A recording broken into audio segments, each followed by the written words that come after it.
ice breaking. Yuk kita berdiri semuanya berdiri. Aku nggak tahu gitu. Oke, ice breakingnya itu perlunya ikuti apa yang ibu ucapkan. Misalnya ibu bilang hidung, kalian pegangnya harus yang benar, kayak pegang hidung, sesuai dengan ucapan ibu ya. Baik bu, ini kita apa dulu? Kita tes dulu ya. Pegang kepala, oke. Pegang kuping, oke. Sekali lagi ya. Pegang tangan. Iya, betul. Oke, duduk semua. Udah. Iya, masalah.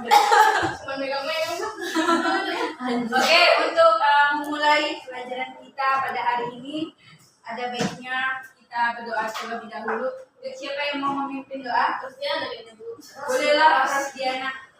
Sebelum mulai kita pelajaran, kita berdoa.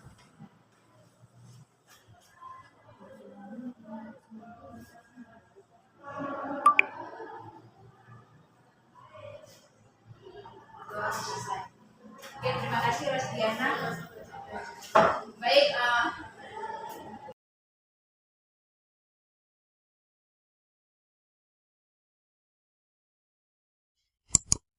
kita hari ini belajar terkait materi peristiwa di Eropa yang berpengaruh terhadap kehidupan umat manusia. Oke, di sini Ibu akan menjelaskan terkait tujuan pembelajaran kita pada hari ini, di mana peserta didik diharapkan mampu yang pertama mengetahui serta menganalisis pemikiran-pemikiran yang melandasi peristiwa-peristiwa penting di Eropa. Seperti pengertiannya nanti kita akan sampaikan ya. Yang kedua, menyajikan hasil penalaran dalam bentuk lisan atau tulisan tentang pemikiran-pemikiran yang melandasi peristiwa penting di Eropa, di mana ada Renaissance dan sebagainya. Oke, di sini ada peta konsep yang dibikin, di mana terkait peta konsep peristiwa di Eropa yang berpengaruh terhadap kehidupan umat manusia. Yang pertama ada Renaissance, merkantilisme, reformasi gereja, Aufklärung, dan revolusi industri. Oke, yang pertama ada Renaissance. Terkait Renaissance, siapa yang tahu apa sih itu sebenarnya Renaissance? Yang ada di pikiran kalian? Yang lain? Lahirnya. Oh ya, kelahiran, ya betul. Nah, di sini apa itu Renaissance? Oke, kita lihat. Renaissance berasal dari bahasa Latin rena yang terdiri atas dua kata, yaitu re berarti kembali dan naître berarti lahir. Jadi Renaissance ini dapat diterjemahkan sebagai terlahir kembali. Oke. Sebelum kita masuk ke Renaissance, kita harus tahu dulu sejarah Eropa itu dibangun sejak zaman Yunani kuno yang kita tahu pada abad ke-20 sebelum Masehi. Dan yang selanjutnya peradaban Romawi, di mana bangsa Romawi menempati wilayah yang sekarang kita kenal sebagai Italia, di mana pada puncak kejayaannya bangsa Romawi memiliki wilayah kekuasaan seluas 3/4 dari wilayah benua Eropa. Di mana karena begitu luas wilayahnya, ada dua bahasa yang mereka gunakan sebagai bahasa resmi kekaisaran, di mana bahasa Latin menjadi bahasa utama di Romawi Barat, sedangkan di Romawi Timur bahasa utama yang digunakan adalah bahasa Yunani.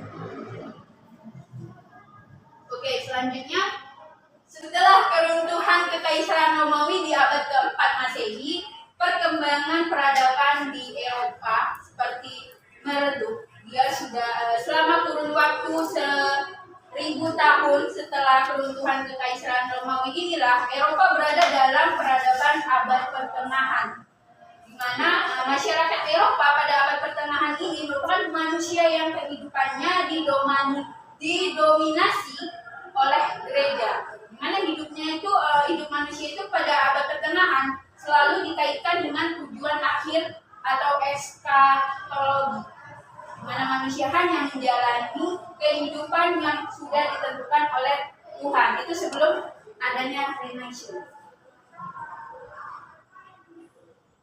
Oke, di sini bisa dibacakan epi biar jangan gitu saja.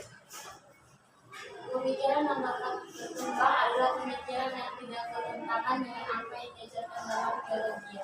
Gereja dengan para pendetanya mendominasi kegiatan perkembangan dunia pemikiran. Akibatnya inovasi dalam dunia pemikiran menjadi sangat terbatas. Sehingga abad pertengahan disebut juga sebagai abad ke-8 atau Dark Age. Hingga abad ke-14 Masehi, kehidupan masyarakat Eropa ditandai dengan berbagai bencana seperti kekacauan politik, krisis ekonomi, dan wabah penyakit pes atau Black Death. Pada abad ke-15 Masehi, kehidupan masyarakat Eropa mulai membaik dengan seiring berkembangnya Renaissance. Masa Renaissance ditandai dengan kelahiran kembali budaya Yunani dan Romawi, dicirikan oleh penghargaan terhadap etika, estetika, dan rasionalitas. Kesadaran tentang Renaissance muncul pertama kali di Italia dan kemudian menyebar ke seluruh Eropa. Oke. Nah, di sini ada menurut paham Renaissance di mana manusia dapat hidup secara maksimal jika hak-hak individunya dihargai, di mana ia harus melepaskan diri dari dominasi agama dan gereja, dan juga melakukan kegiatan keagamaan sebagai seorang individu, tetapi kebebasannya sebagai seorang manusia sebaiknya didasarkan kepada kehidupannya sebagai manusia di dunia. Nah, di sini ada gerakan sastra terpenting yang dihubungkan dengan Renaissance, di mana yaitu humanisme. Humanisme Renaissance ini merupakan gerakan intelektual yang didasarkan pada pengkajian karya-karya sastra klasik, yaitu Yunani dan Romawi. Eropa dengan Renaissance-nya pada masa itu memberikan peluang yang ideal bagi perkembangan ilmu pengetahuan dan teknologi. Lanjut, Ibu minta Rosdiana untuk membacakan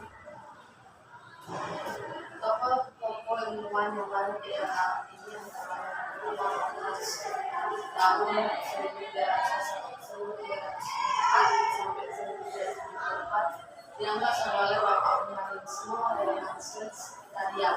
Yang kedua, Nicholas Copernicus 1473 hingga 1543 merupakan ahli matematika dan astronomi dari Polandia yang terkenal dengan teori heliocentris, yaitu matahari sebagai pusat tata surya. Yang ketiga, Johannes Kepler pada tahun 1571 hingga 1630.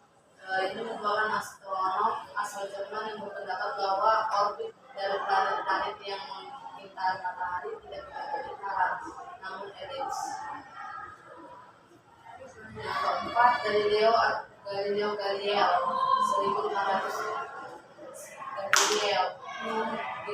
Galilei 1564 hingga 1642. Ini merupakan ilmuwan berasal dari Italia yang menemukan teleskop yang dapat melihat gunung-gunung di bulan dan menemukan bahwa Jupiter itu memiliki muka satelit. Yang kedua ada terkait merkantilisme. Ada yang tahu apa itu merkantilisme? Oke, sini gua akan menjelaskan. Merkantilisme itu merupakan teori ekonomi yang menyatakan bahwa kesejahteraan sebuah negara hanya ditentukan oleh banyaknya aset atau modal yang disimpan oleh negara yang bersangkutan. Oleh karena itu, berdasarkan volume perdagangan global itu sangat penting.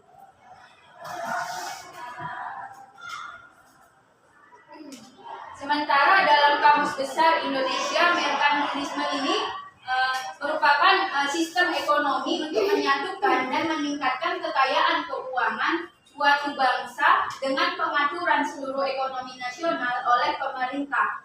Jadi merkantilisme ini mengajarkan agar pemerintahan suatu negara harus mencapai kesejahteraan dengan melakukan perlindungan terhadap perekonomiannya. Nah, di sini merkantilisme ini lahir di Inggris dan Prancis. Jadi lahirnya merkantilisme ini dipengaruhi semangat Renaissance yang ditandai oleh kepercayaan yang akan kemampuan manusia, hasrat intelektual, serta penghargaan atas disiplin intelektual. Jadi berkembangnya pemikiran bahwa perekonomian suatu negara akan berkembang jika negara tersebut mengekspor sebanyak mungkin dan mengimpor sedikit mungkin. Oke, selanjutnya boleh dibacakan Levia. Kebijakan ini diterapkan dengan cara melaksanakan kegiatan perdagangan yang diatur sepenuhnya oleh negara untuk memperoleh neraca perdagangan yang aktif. Adapun sisi perekonomian dari negara-negara yang menjalankan kapitalisme sebagai berikut: yang pertama, berusaha memiliki logam mulia; yang kedua, menggalakkan perdagangan luar negeri untuk melengkapi perdagangan dalam negeri; yang ketiga, menggalakkan kegiatan industri yang mengubah bahan baku menjadi bahan jadi untuk kemudian diekspor; yang keempat, menggalakkan pertambahan penduduk; yang kelima, negara mengawasi perkembangan perekonomian dan ikut campur tangan apabila dianggap perlu. Oke, terkait yang ketiga mengenai reformasi gereja, di mana faktor kemunculan reformasi gereja ini salah satunya adalah keinginan untuk membebaskan diri dari kepemimpinan paus terhadap kehidupan beragama di negara Eropa. Nah, adapun pelopor dari reformasi gereja ini adalah Martin Luther, di mana pada tahun 1483 sampai 1546 seorang pastor dan guru besar Universitas Wittenberg di Jerman. Sebelumnya beliau adalah biarawan yang taat. Meskipun begitu, dirinya melihat ada beberapa hal yang tidak sesuai dengan ajaran agama dalam gereja Katolik. Salah satunya adalah praktik jual beli, indulgensi atau pengakuan dosa, yang seharusnya itu pengakuan dosa bukanlah hal yang diperjualbelikan.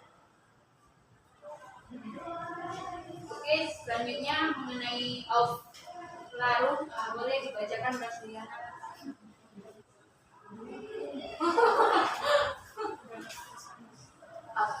Aufklärung, istilah form ini berasal dari bahasa Jerman yang berarti pencerahan, yang dalam bahasa Inggris dikenal dengan Enlightenment, abad pencerahan pada tahun 1685 hingga 1815, adalah suatu periode dalam sejarah manusia yang ditandai dengan optimis dengan yang tinggi pada kemampuan rasio manusia untuk menciptakan kemajuan. Abad pencerahan ini berlangsung pada abad 17 hingga 18, pada tahun 1685 hingga 1815. Negara-negara pelopornya yaitu Inggris dan Prancis melalui slogan Aufklärung sapere aude, yang berarti beranilah berpikir sendiri. Immanuel Kant, filsuf asal Jerman, mengajak orang-orang untuk semakin berani dan bebas menggunakan akalnya. Dengan berani berpikir sendiri, niscaya manusia akan sejahtera dan bahagia. Itulah yang disebut optimisme pencerahan. Oke, mengenai materi yang kelima yaitu revolusi industri, boleh dibacakan saudara bisa jangan ya. Revolusi industri adalah perubahan cara pembuatan barang-barang industri yang semula dikerjakan dengan tenaga manusia, maka diganti dengan tenaga mesin.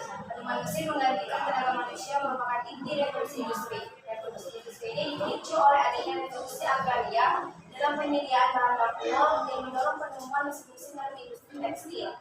Revolusi industri ini terjadi di Inggris sekitar tahun 1750. Lalu berkembang dengan cepat ke seluruh Eropa seperti Prancis, Jerman, dan Belanda. Kemudian menyebar ke seluruh dunia termasuk Jepang. Dalam perkembangannya, penggunaan mesin untuk menggantikan tenaga manusia dan hewan tidak hanya terjadi pada bidang manufaktur, tetapi juga dalam bidang pertanian, pertambangan, dan transportasi. Oke. Istilah revolusi industri sendiri diperkenalkan oleh Friedrich Engels dan Louis Auguste Blanquer pada pertengahan abad 19 Masehi. Istilah ini kemudian dipopulerkan oleh sejarawan Inggris yaitu Arnold Toynbee pada 1852 sampai 1843 untuk menjelaskan perkembangan ekonomi Inggris antara tahun 1760 sampai tahun 1960. Selanjutnya boleh dibacakan bagian. Revolusi industri dibagi ke dalam dua fase. Yang pertama, revolusi industri fase pertama. Pada fase pertama, perubahan berfokus pada bidang tekstil lewat penemuan alat pemital benang. Alat pemital benang pertama dibuat oleh James Hargreaves 1967 yang diberi nama spinning jenny. Alat pemital benang tersebut nantinya digunakan oleh Richard Arkwright dengan membuat alat pemital yang bertenaga air serta mampu menghasilkan benang yang lebih bagus dibanding hasil benang spinning jenny. Revolusi industri fase kedua. Tahun 1860, revolusi industri memasuki fase baru yang dikenal sebagai revolusi industri kedua. Fase kedua ini terjadi antara abad ke-19 dan ke-20 yang dikenal juga dengan sebutan revolusi teknologi. Revolusi ini identik dengan pembangunan jalan rel, produksi mesin besi dan baja, penggunaan mesin yang meluas, peningkatan penggunaan tenaga uap, hingga munculnya listrik.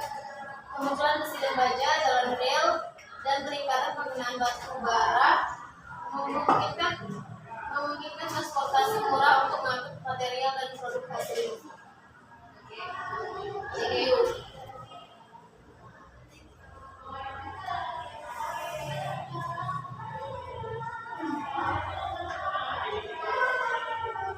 Oke, di sini Ibu minta pada anak-anak Ibu sekalian untuk mencari dari peristiwa yang sudah kita jelaskan tadi mengenai Renaissance, Merkantilisme, reformasi gereja, Australia, revolusi industri. Coba kalian cari apa sih pengaruhnya terhadap kehidupan kita di masa ini atau saat ini. Boleh dicari, Ibu kasih waktu 5 menit.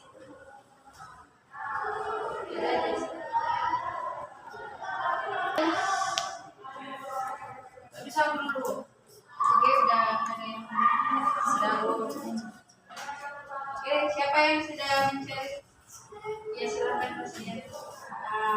Saya mengenai Berdirilah. Oke.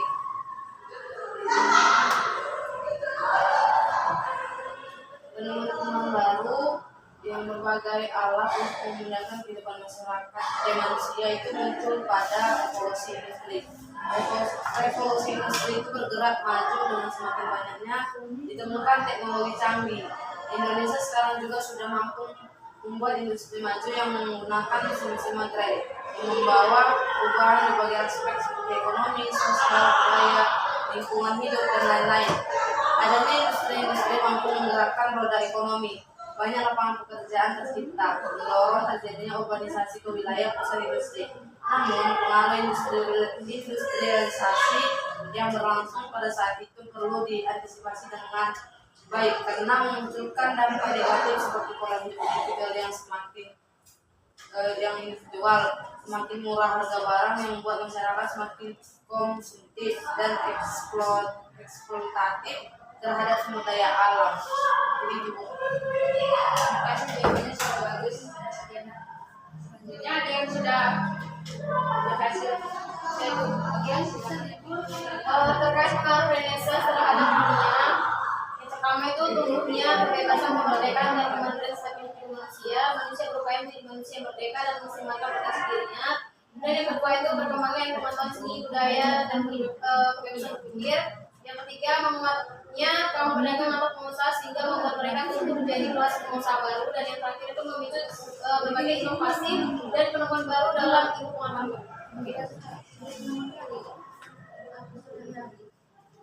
sudah maju ya, misalnya sudah maju. Oke, Betty atau IT ya? Betty atau saya. Oke, silakan ya. Pengaruh merkantilisme hingga sekarang yang masih dapat kita jumpai seiring waktu terjadi merkantilisme mengalami perubahan seiring waktu dan kondisi yang berbeda. Bila pada masa lalu merkantilisme untuk mengukur kekayaan negara hanya dengan logam mulia, namun sekarang melalui mata uang suatu negara. Semakin kuat ekonomi suatu negara, maka nilai mata uangnya akan semakin tinggi dibandingkan negara ekonominya lemah. Sehingga setiap negara berupaya semakin menumpuk cadangan devisa negara agar nilai mata uang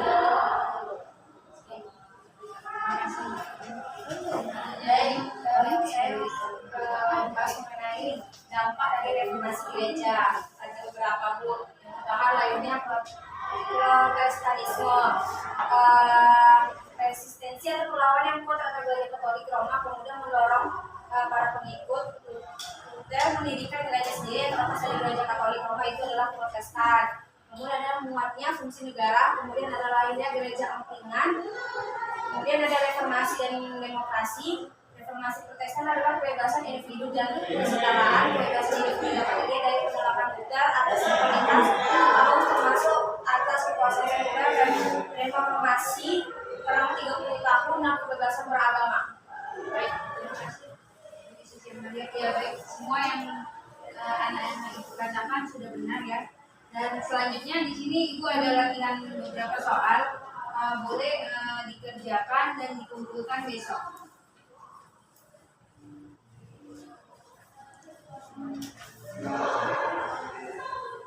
Oke, adapun kesimpulan terkait materi kita mengenai peristiwa di Eropa yang berpengaruh terhadap kehidupan umat manusia. Di mana bahwa dari peristiwa di Eropa inilah ada yang berpengaruh terhadap kehidupan kita, di mana ada peristiwa Renaissance, Merkantilisme, lalu ada reformasi gereja, lalu Aufklärung, dan yang terakhir ada peristiwa Eropa yaitu revolusi industri. Baik, cukup sekian yang dapat disampaikan.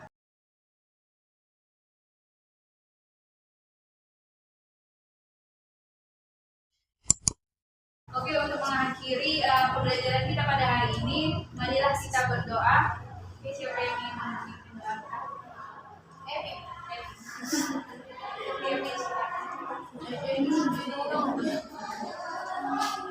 untuk mengakhiri kelas kita dan baiknya kita berdoa untuk agama dan kepercayaan kita masing-masing. Berdoa dulu.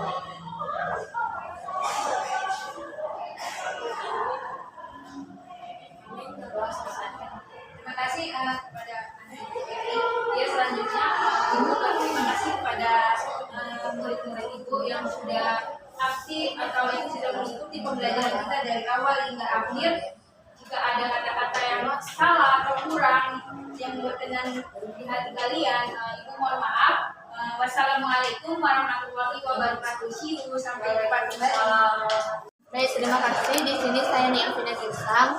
Sebagai observer, saya akan menilai dari hasil mengajar Ibu Halimah, yang dimana saya akan menilai dari LKPD, baik dari media ajar dan juga RPP. Nah, baik dari ketiganya sudah pada RPP-nya sudah baik, dimana pada RPP-nya sudah tertera baik dari pendahuluan, inti dan juga penutupnya, dan juga media juga sangat lengkap dan saya sudah lebih baik.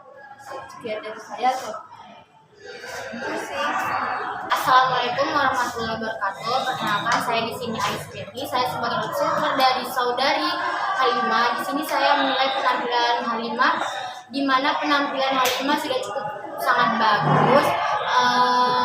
Dia menyampaikan materi cukup jelas untuk dipahami oleh murid-murid. Lalu dia memberikan ice breaking yang sangat bagus. Terima kasih.